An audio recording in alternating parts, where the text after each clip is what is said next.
Today's voiceover talent is more than just a pretty voice. Pretty voice. Today's voiceover talent has to be a boss. A boss. Join us each week for business owner strategies and success with your hosts Ann Ganguza and Gabrielle Nistico, along with some of the strongest voices in our industry. Rock your business. Rock your business. Rock your business. Like a boss. Like a boss. Rock your business like a boss. Rock your business like a boss. A VO boss. A VO boss. A VO boss. Welcome, everybody, to the VO Boss Podcast. I'm your host, Ann Ganguza, along with my VO Boss bestie, Gabby Nistico. Hello. Hey, Gabby. So, Anne, we caused a little bit of stir and a little bit of panic. Oh, well, that's always fun. Yeah.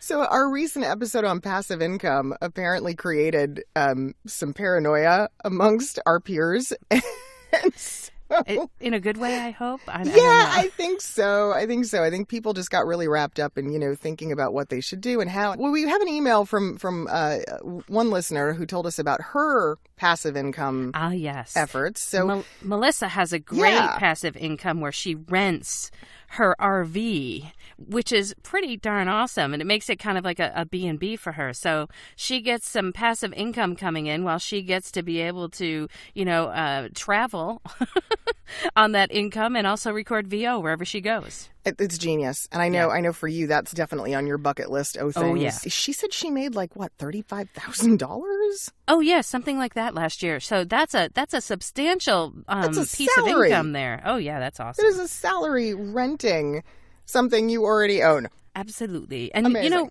Gabby, when we were talking about passive income, I guess probably we should go over maybe some steps that can help people to go from, idea to income. Yeah, that's what's critical, because I think we started the conversation and we got people really thinking about passive income and what it can do for them, but we didn't really get into the how. So let's do that. So first off, you got to have the great idea, that creative moment, right? The light bulb goes off. You're like, oh my God, right, I can make money with this. This is going to be amazing. But then what? Everybody has great ideas. How many people... How many friends have you, if only I had invented that, right? We always have those conversations. I can't believe they came out with it. I can't believe they're making money off that. I had that idea how many years ago? And damn it, it was my idea. That's so much the problem, right? Isn't I think it? we're all guilty of that. We all have a moment of like, damn it, why didn't I think of that? Or why did I sit on that for so long? I think it's super important in the beginning, once you have a great idea, is to make sure that great idea might also apply to other people who would think it's a great idea. Meaning, do you have a market for the product? You can come up with a great idea, but if you don't have a market for it, then, you'll sit there with your great idea and great product and nobody will buy it. Yeah. Market research is absolutely a critical and huge piece to this. You've got to have confirmation. So how do you start market research? Well, I say use what's at your disposal, right? Use the market around you. Friends, family, coworkers, colleagues, right? Tap into them. Talk to them. Ask, because that's the only way you're going to know. We have such amazing information at our fingertips that you can research to see if that idea exists out there, if there's a product like that. And also, if you have contacts in social media, reach out to them, take a poll. Would you buy this? Or, I know a lot of people are possessive if they have an idea, but a lot of times you don't really get a feel for what your market is like without necessarily reaching out to maybe also more than your family and friends. Yeah, you're right, because family and friends... Of course they'll buy it. They're going to support you. Well, I feel like with family and friends, you're always going to have the handful of people that are like, of course, that's amazing. That's so awesome. You can do that. And then you're going to have the naysayers. There's going to be that small group that's like, why are you doing that? What are you thinking? And you're like, damn it. And so they can really negatively affect you if you let them. I think there's ways to inquire outside of your family and friends, in other circles. I think there's ways to inquire and do research to find out if there is a market for the product or service that you are thinking about. The Nextdoor app is really great because it's like a community-based social media. So, absolutely. Yeah, if it's something localized or if it's about your immediate geography, that's a great place to throw it out and see what kind of responses you get from people. Oh, yeah. I love my Nextdoor app. Yep. It's got everything. You can sell, you can buy, you can gossip about your neighbors. Obviously, there's Google. And can Google it. Yep. Get on the freaking web. I mean, come on, guys. It's so fundamental, but I'm still amazed by the number of people that don't. Yeah, absolutely. That weirds me out. What do you mean you didn't go and like thoroughly, deeply research this on the web? Hello? That research should also include some thoughts or some research about a name, right? A name for a product or a service, because that, of course, starts the foundation for a brand. And I think that is super important because, as Gabby and I mentioned a few episodes ago, we've got some other, passive income ideas, and we are doing our due diligence and doing research. And so part of that research is actually finding out if there is something that has a similar name to what we've decided to call our product. And that is very important because you want to capture the market. You want to create something that's easy for people to remember, easy for people to look for, and a name for your product is everything. And you don't want to accidentally or unintentionally infringe on someone else's copyright or trademark or get yourself into a legal situation. So we get on the phone with Rob Scaglin-Paglia. We go, hey, here's our new brainchild. What do you think? And can you engage in the research? And he will do a deeper legal search that gets into both the federal databases and the state databases. Well, and that's actually something that you can also do yourself. You can search the federal trademark database. And so while we're talking about a name, sometimes you might think, well, does it really have a name? I'm just offering a service. So I think giving it some sort of a name for your product or for your company to make sure that name is available and not, of course, being used by someone else. And you can search those databases publicly. The federal database you can. It's pretty simple. Some of the state ones as well. Mm-hmm. Yeah, depending on the state and who handles the business affairs and the licensure of businesses and corporations, you can search those databases too. Now, Gabby, what are your thoughts on actually forming a company? Should it be, here comes the question when everybody sets up their voiceover business. Do we form an LLC? Do we form an S-Corp? Do we form a DBA? What do we do? Is that a necessary thing while we're in the research of this passive income? No, I think that's a little bit premature. Mm-hmm. That's the item I say, sit on that for a minute. Yeah. Know what it's going to entail. Once you get the facts and you know what it's going to be, just kind of set it aside. To me, this is where we enter into what is known as R&D, research and development. This, by the way, is where a lot of entrepreneurs completely derail. Research and development is where everyone goes off the tracks and they go, this is too much work. Actually, I was thinking the execution of it as well. That's where they derail. Because they're not necessarily sure. Well, they've got the idea. Maybe did they buy a domain name? There's a thought. Here's why I say that. Research and development can start a very nasty cycle. It can either get you really, really pumped because you start to see the potential for this new business venture and you really start to see where it has legs, or it can make you super, super paranoid because you start to see all the things that could possibly go wrong. Oh, God. Well, I'm glad that you brought that up, Gabby, because as you know, I have a vocal throat spray product. I do know that. Yeah. And so there were many times people said to me, wow, you should really market that and put it in stores.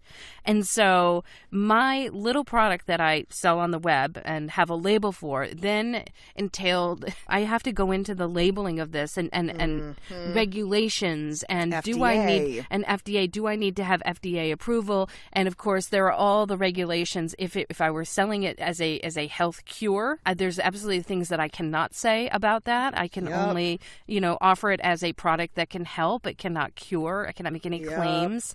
And also, in terms of getting it into stores, there was a substantial investment in terms of how is it going to get made and manufactured and how is it going to get bottled and put on the shelves. So it actually was the next step for me if I wanted to do that was going to be a large investment. And I decided decided at the time that for now I was going to keep it small, and I was going to keep it just something that I could handle coming out of the home, and not necessarily go into mass production of that, because that was that was requiring a whole lot of other things. Oh yeah, mass production of any ingestible product or a product that people put on them, like skin, whatever, it becomes a whole different thing. And I've met over the years a number of people who have a food product that's really great, and people say, hey, why don't you do this or do that? And they go, because just to get the proper calorie information and the breakdown of the nutrition facts costs so much money, and it has to go off to a lab and you have to pay for it, and it gets really intense. And licensing a kitchen, if that is the case, so there are a lot of things involved, and I think that's where people tend to run into like roadblocks. And so there are levels to this passive income, levels to your business that, of course you need to be able to research these. In any design that you're coming up with, there's the first level, which I think is going through the research and development, finding out what is needed to actually produce a prototype first, and then get it out there. How are you going to get that product out there? How are you going to sell it? Is a whole nother, it's a whole nother ball of wax. There's the marketing of that product, as well as, are you going to offer it on a website? Are you going to have a, e-commerce storefront? And so with that comes, so now I have a website. How do I sell something on it? And then what do I do about taxes? If it is a product, are you going to sell it wholesale, retail? How?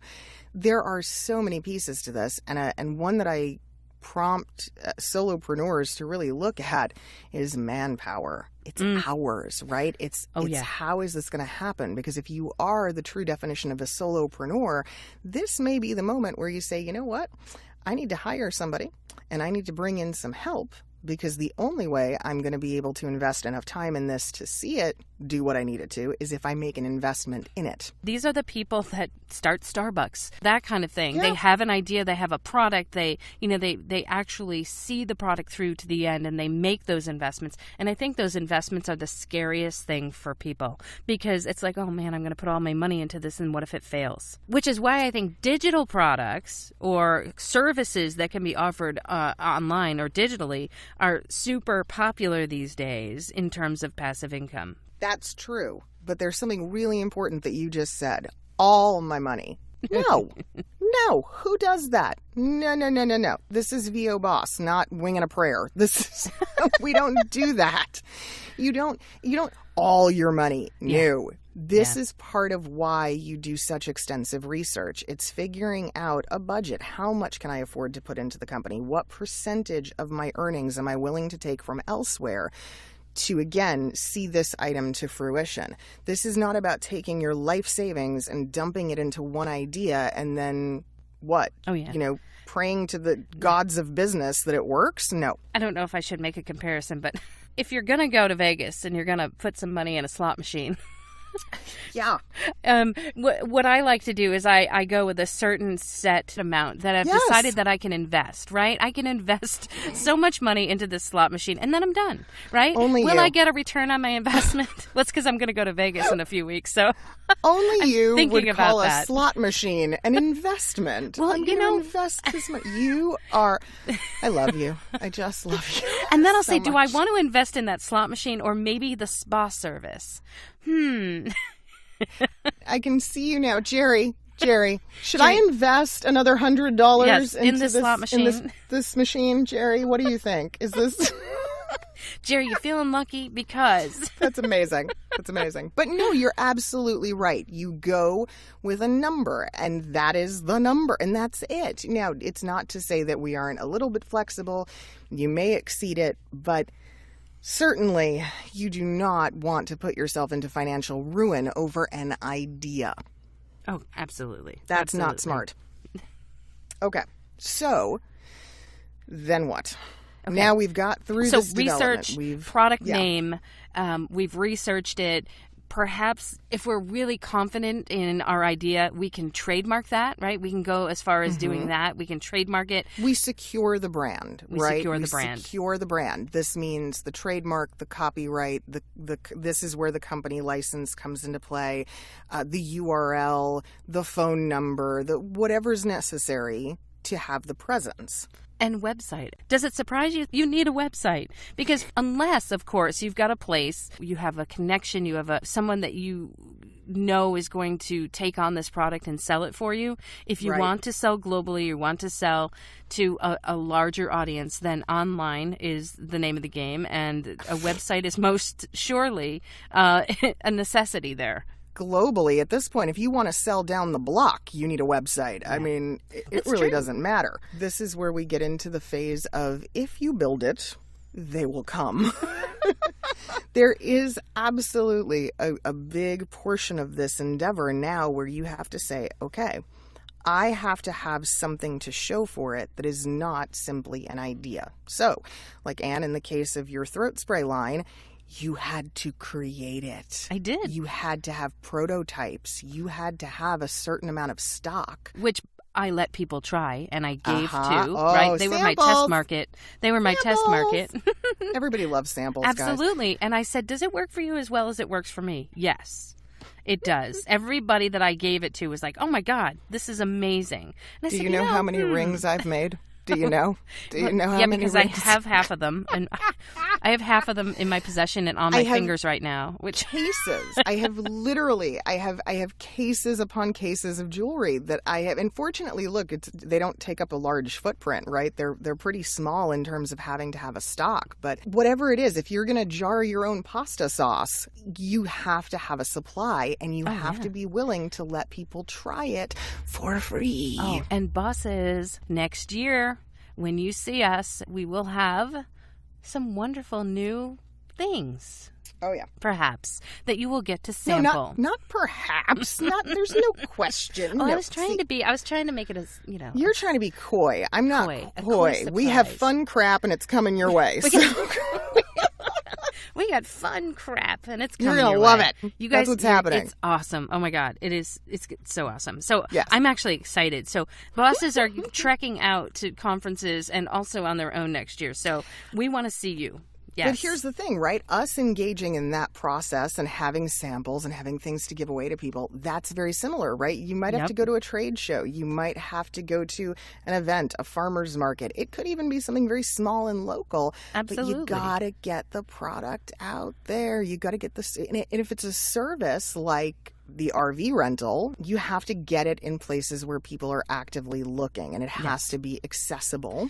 Melissa actually has a YouTube video documenting how they set up their RV rental business. Now, that's genius. That's really smart because I'm sure everybody else that wants to know, I want to rent my RV. But guess what? That also is out there on YouTube, and there are a ton of people that have their eyes on that want to be renting that RV. So it's really twofold for her. Melissa, you bossy pants. I love it. I freaking love it. That's such a brilliant way. Yeah, absolutely. To then also say to someone who inquires, here, just check out my YouTube channel. Check out this video that I made. I mean, oh, yeah, absolutely. That is epic. What do you think the time frame is? How do you see this process from everything we've just talked about? I see it as at least a year. Oh, yeah. Oh, it's not a short process, guys. I mean, how many times are we thinking about our ideas? How much time do we spend thinking about ideas that we have not yet implemented? Oh, so much time. You mean making money isn't just going, hey, give me some. No, but it would be lovely if it were. It would be lovely, but that's the whole point, it's right? Not. We work for it. We work our butts off, and it is hard. I will never tell you that it's easy, but it's rewarding, especially when you go, I did that. You see something come to fruition. I remember I made that. Our good friend Christina Malizia and the GVAA. When I met Christina, she was in the baby stages of implementing the GVAA, and it was just a passion and a dream for her.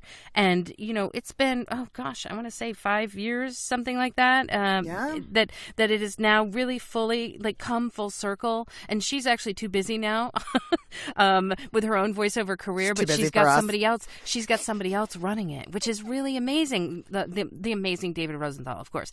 By the way, it's a wonderful resource, guys. The Global Voice But look Acting at where we are Academy. now. GVAA is damn near a household name in voiceover. Yep. What did they do to help get that name out there? They created an amazing product, the GVAA Rate Guide, which brings people en masse to their... Did I say that right? We're going to go with it. Yeah, which brings people to their website in droves. It is possible. You have to be dedicated. You have to know that it is going to get hard. You have to know that there are going to be plenty of opportunities to talk yourself out of it or to have other people talk you out of it. And that's going to test your commitment. And if you find yourself faltering or pulling back from it because your passion for it is not there, newsflash, don't do it. And I am taking a risk. I know that this is a risk.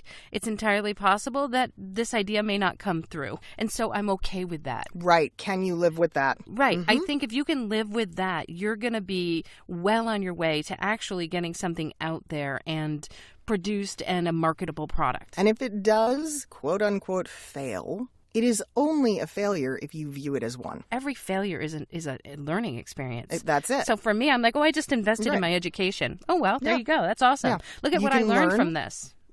Precisely. And it frees you up to move on to the next big idea, which will be a success. I actually love my failures because I learned so much. And now I feel more confident to just explore more things and try other things for passive income. And it just makes me braver and more confident and able to actually produce more passive income. You're right. Trying breeds more trying. So do it. Now stop panicking. We weren't trying to make you stressed out. No, not at all. Not at all. And keep that email and keep that communication with us coming. We want to hear what you guys have got going out there. And Let us know more about your passive income efforts. I'd love to get some kind of a link exchange going where people share. Melissa from earlier, we'll make sure that there's a link included in this episode, and so people can check out what she's doing. And so definitely let us know about this stuff. And thanks so much for writing us, Melissa. I'd like to give a great big shout out to our amazing sponsor, IPDTL. You too can connect with your bosties. And find out more at ipdtl.com. And I have had a lot of people recently tell me about the auditions and the different opportunities that have been coming through with voiceovers.com. It is fair, efficient, honest, transparent, everything we have been looking for in the voiceover industry, and the jobs are starting to come in. So make sure you check them out and get signed up, voiceovers.com. Okay, guys, have a great week. Be productive. Be passive, but in a great way. Yeah. Turn those ideas into income. That's right. And we'll see you next week. Bye. Bye. Join us next week for another edition of VO Boss with your hosts, Ann Ganguza and Gabby Nistico. All rights reserved. Ann Ganguza voice talent in association with 3 Moon Media. Redistribution with permission. Coast-to-coast connectivity via IPDTL.